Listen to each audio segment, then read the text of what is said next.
How's it going out there? My name is Dustin Miller with Glide Gear, and today we're going to be talking about the do's and don'ts of camera stabilization. So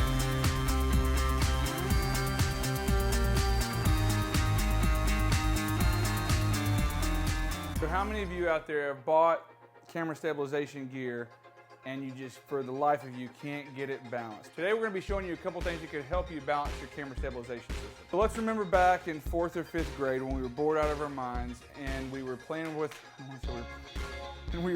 our pencils.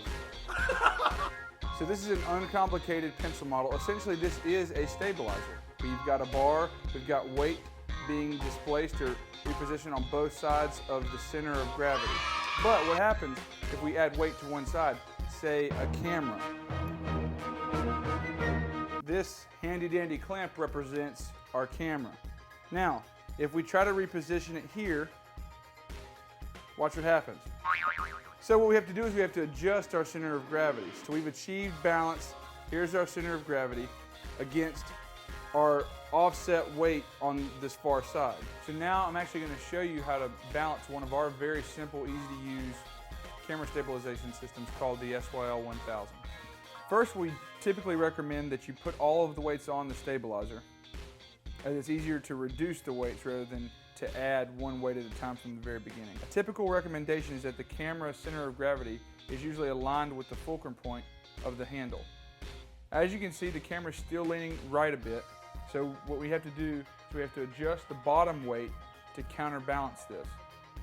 Once the camera's been mounted and the weights have been set and it's been balanced left to right, we now do what's called the drop test. A good rule is to start out horizontal from your hand, letting the camera drop, achieving a 2-second break.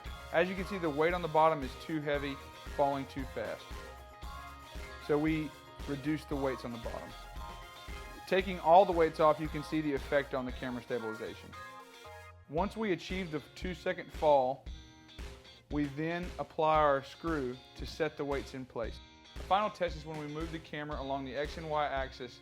The camera should remain stable and parallel with your arm's movement. A nice technique for panning would be to either use one finger, your index finger, from your hand, or using your opposite hand as a slight adjust for a pan feature. Don't be afraid to mark your gear with certain settings.